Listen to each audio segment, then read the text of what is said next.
الحمدللہ رب العالمین والصلاة والسلام علی سید المرسلین اما بعد فاعوذ باللہ من الشیطان الرجیم بسم اللہ الرحمن الرحیم. پڑھیے الصلاۃ والسلام علیک یا رسول اللہ وعلی آلک واصحابک یا حبیب اللہ. الصلاۃ والسلام علیک یا نبی اللہ وعلی آلک واصحابک یا نور اللہ. سرکار مدینہ راحت قلب و سینہ صاحب معطر پسینہ صلی اللہ تعالی علیہ وآلہ وسلم کا فرمان عافیت نشان ہے. اے لوگو، بے شک بروز قیامت اس کی دہشتوں اور حساب کتاب سے جلد نجات پانے والا شخص وہ ہوگا جس نے تم میں سے مجھ پر دنیا کے اندر بکثرت درود شریف پڑھے ہوں گے. صلو علی الحبیب صلی اللہ تعالی علی محمد صلی اللہ علیہ وسلم. بڑے مبارک دن اور بڑی مبارک راتیں ہمارے درمیان ہیں. سب سے پہلے کچھ بات کرتے ہیں قربانی کے حوالے سے. یہ کتنی بڑی نیکی ہے، کتنی بڑی سعادت ہے. حضرت سیدنا احمد بن اسحاق رحمۃ اللہ تعالی فرماتے ہیں، میرا بھائی باوجود غربت رضا الہی کی نیت سے ہر سال بقرہ عید میں قربانی کیا کرتا تھا. اس کے انتقال کے بعد میں نے ایک خواب دیکھا کہ قیامت برپا ہو چکی ہے، لوگ اپنی اپنی قبروں سے نکل آئے ہیں اور یکایک میرا مرحوم بھائی ایک چت کبرے گھوڑے پر، ایک خوبصورت 2 رنگ والے گھوڑے پر سوار نظر آیا اور اس کے ساتھ اور بھی بہت سارے گھوڑے تھے. تو میں نے پوچھا، یا اخی ما فعل اللہ تعالی بکا، اے میرے بھائی اللہ عز و جل نے آپ کے ساتھ کیا معاملہ کیا؟ تو وہ کہنے لگا، اللہ عز و جل نے مجھے بخش دیا. تو میں نے پوچھا کہ کس عمل کے سبب تجھے بخش دیا گیا؟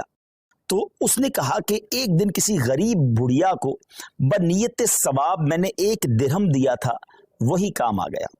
پوچھا، یہ گھوڑے کیسے ہیں؟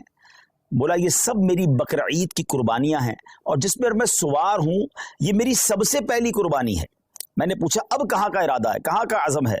انہوں نے کہا، جنت کا. اور یہ کہہ کر میرا بھائی میری نظروں سے اوجھل ہو گیا. سبحان اللہ سبحان اللہ. 2 بڑی اہم باتیں پتہ چل رہی ہیں اس سے. ایک تو کسی غریب کی مدد کرنا، ہمیں نہیں معلوم کہ ہم کسی کی مدد کر رہے ہیں اس کے دل سے کیسی دعا نکل رہی ہے، اس کے دل میں کیسی راحت پہنچ رہی ہے، اور ہمارے نہ جانے کتنے گناہ معاف ہو جائیں، اللہ کی رضا حاصل ہو جائے، جنت مل جائے. اور دوسرا جو قربانی ہے، سبحان اللہ، یہ انشاءاللہ جنت کی سواریاں بنیں گی، پل صراط کی سواریاں بنیں گی. آئیے ناظرین، میں آپ کو نبی پاک علیہ الصلوۃ والسلام کی قربانی کے حوالے سے کچھ حدیثیں سناتا ہوں. پیارے آقا علیہ الصلوۃ والسلام فرماتے ہیں کہ قربانی کرنے والے کو قربانی کے جانور کے ہر بال کے بدلے میں 1 نیکی ملتی ہے. We can't able to count our hair. ہم اپنے سر کے بال نہیں گن سکتے، تو قربانی کے جانور کے سر پر کتنے بال ہوں گے، یا پورے جانور پر کتنے بال ہوں گے؟ تو جانور کے جتنے بال ہیں، ہر بال، ایوری ہیئر کے مقابلے میں اسے 1 نیکی ملتی ہے. یعنی اٹ مینز اگر کوئی قربانی کرتا ہے تو اسے ملینز اینڈ ملینز نیکیاں ملتی ہیں. مبارک ہو انہیں جو قربانی کرتے ہیں. ایک اور جگہ نبی پاک علیہ الصلوۃ والسلام فرماتے ہیں، جس نے خوش دلی سے طالب ثواب ہو کر قربانی کی تو وہ آتش جہنم سے حجاب یعنی روک ہو جائے گی.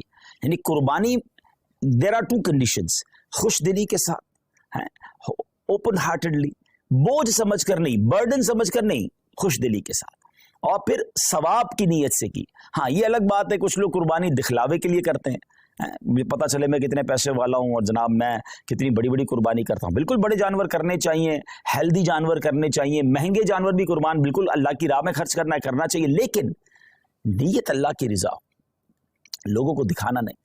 تو پھر انشاءاللہ یہ جانور، یہ قربانی جہنم کے مقابلے میں آڑ بن جائے گی، روک بن جائے گی. ایک اور جگہ سرکار دو عالم علیہ الصلوۃ والسلام نے اپنی پیاری بیٹی خاتون جنت بی بی فاطمہ الزہرا رضی اللہ تعالیٰ عنہ سے ارشاد فرمایا کہ اے فاطمہ، اپنی قربانی کے پاس موجود رہو، کیونکہ اس کے خون کا پہلا قطرہ گرے گا تمہارے سارے گناہ معاف کر دیے جائیں گے. اللہ اکبر، سبحان اللہ سبحان اللہ. جانور کا قطرہ گرنا ہے خون کا اور ہمارے گناہ معاف ہو جانے انشاءاللہ. ایک اور حدیث سنیے. پیارے آقا علیہ الصلوۃ والسلام فرماتے ہیں، جس شخص میں قربانی کرنے کی وسعت ہو پھر بھی وہ قربانی نہ کرے تو وہ ہماری عیدگاہ کے قریب نہ آئے. اب اس میں سمجھایا گیا کہ اگر ہمارے پاس کیپیبلٹی ہے، ہم اس قابل ہیں، ہمارے پاس اتنی وسعت ہے کہ ہم افورڈ کر سکتے ہیں قربانی کو، اور جو شریعت نے جو اس کا نصاب رکھا ہے اگر ہم پورا کر سکتے ہیں تو پھر ہمیں قربانی ضرور کرنی چاہیے. یہ بہت بڑی سعادت ہے. آپ یقین کریں کہ عید کے دن، یعنی یہ جو عید کے ایام ہوتے ہیں نا، اس میں اللہ کی بارگاہ میں خون بہانے سے افضل کوئی عمل نہیں ہوتا. تو جہاں فرض نمازیں پڑھنی ہے اور اگر قربانی واجب ہے تو ضرور کیجیے. اچھا یہ آج کل بڑی عجیب عجیب لاجکس نکالنے والے بتانے والے بتا رہے ہوتے ہیں کہ جناب قربانی اتنی ساری ہوتی ہے، اس کی بجائے کسی غریب کا بھلا کر دیا جائے. ان کو شاید پتہ ہی نہیں ہے کہ قربانی کی وجہ سے غریبوں کا کتنا بڑا بھلا ہوتا ہے. ویسے تو سوشل میڈیا پہ ہمارے بڑے تفصیلی کلپس موجود ہیں. پہلی بات تو ایک بات سمجھ لیں، میں اور آپ کوئی بھی نیکی کرتے ہیں اللہ کی رضا کے لیے. اگر میرے رب کی رضا ان دنوں میں قربانی میں ہے تو لبیک اللہم لبیک، میرے رب کی رضا ہے میں قربانی کروں گا. میں ادھر ادھر کی باتیں نہیں سنوں گا کہ اس کے بدلے کچھ اور کر لو، اس کے بدلے کچھ اور کر لو. اور آپ غور کر لیں، ہر سال کچھ لوگوں کے پیٹ میں درد ہوتا ہے جب حج پہ لوگ جاتے ہیں کہ کروڑوں روپے خرچ کر کے وہاں کیوں جا رہے ہیں، کسی غریب کا بھلا کر دیں. اچھا جناب یہ کروڑوں روپے کی قربانی ہو رہی ہے، کسی غریب کا بھلا کر دیں. 12 ربیع الاول کو اگر کوئی لنگر کرتا ہے، نیاز کرتا ہے، خوشی میں لائٹیں لگاتا ہے تو کسی غریب کا بھلا، کوئی نہ کوئی لاجک لے کر آتے ہیں. یہ ساری لاجکس جو ہیں آپ ذرا غور کریں اس کے پیچھے معاملہ کیا ہے. کبھی بھی آپ کو یہ سنائی دیتا ہے کہ جناب اتنا مہنگا موبائل فون لینے کی کیا ضرورت ہے، کسی غریب کا بھلا کر دیں. اتنی مہنگی واچ آئی ہے اور جناب اتنی مہنگی گھڑیاں پہننے کی ضرورت کیا ہے، کسی غریب کا بھلا کر دیں. برانڈڈ کپڑے پہننے کی ضرورت کیا ہے، کسی غریب کا بھلا کر دیں. جناب نیو ایئر نائٹ میں اتنی آتش بازی کرنے کی کیا ضرورت ہے، کسی غریب کا بھلا کر دیں. اپنے بچوں کی شادی میں اتنے قسم کے فنکشن کرنے کی ضرورت کیا ہے. نہیں، آپ کہیں نہیں سنیں گے. سارے غریب یاد آئیں گے کہ جب اللہ کی عبادت کی طرف مسلمان رجوع کرتے ہیں، جب ان کا شوق بڑھتا ہے کہ رب کی بارگاہ میں قربانی پیش کرے، خرچ کرے، اپنی جان کی قربانی پیش کرے، وقت دے، تو there is something wrong. اس باٹم ان ہارٹ میں کچھ گڑبڑ ہے. سمجھیے بات کو. اب میں آپ کو بتاتا ہوں جس کو بہت زیادہ اس بات کی فکر ہے کہ غریبوں کا بھلا ہو جائے. یہ قربانی سبحان اللہ یہ ایک ایسا شاندار فریضہ ہے اور ایسی خوبصورت یوں سمجھے کہ تہوار ہے، اسلامی تہوار ہے کہ جس کی برکت سے لاکھوں نہیں کروڑوں غریبوں کا بھلا ہوتا ہے فرام دا ڈے ون. اچھا صرف پاکستان کی مثال لے لیں، ویسے ہمارے جتنے یہ جو تیسری دنیا کے بر صغیر کے ملک کہلاتے ہیں جب بہت قربانی ہوتی ہے، پاکستان ہو گیا، ہندوستان ہو گیا، بنگلہ دیش، جہاں بھی غریب ممالک ہیں، مجھے بتائیے قربانی کے جانور آتے کہاں سے؟ 90% جانور وہ لوگ لے کر آتے ہیں جو اپنے گھروں میں، اپنے گاؤں گوٹھوں میں ان جانور کو پالتے ہیں. غریب لوگ ہوتے ہیں اور پورا سال پالتے ہیں تاکہ قربانی کے دنوں میں بیچیں گے تو اس سے ہمیں پیسے ملیں گے. تو ان لاکھوں کروڑوں غریبوں کا بھلا ہوتا ہے جب قربانی ہوتی ہے. اچھا بزنس کا ماڈیول کیا ہے؟ What is the way to boost your business اور یور اکانومی؟ اس کا طریقہ یہ کہ ایک بندے کی جیب سے پیسہ نکلے اور وہ مختلف لوگوں کی جیبوں میں چلا جائے. امیر کی جیب سے پیسہ نکلے، غریب کی جیب میں چلا جائے. تو اب وہ غربا، وہ محنت مزدوری کرنے والے گاؤں گوٹ کے ولیجرز، وہ گاؤں گوٹ کے رہنے والے جانور لے کر شہروں میں آتے ہیں اور جناب اب امیر آدمی، اب جس کو اللہ نے استطاعت دی، وہ پیسے دیتا ہے اور ان کو گویا پورے سال کے لیے اتنی اماؤنٹ مل جاتی کہ پورا سال وہ اپنا گھر چلاتے ہیں، نئے جانور پالتے ہیں. تو جناب پہلا فائدہ تو یہ ہو گیا. کہاں گئے پیسے؟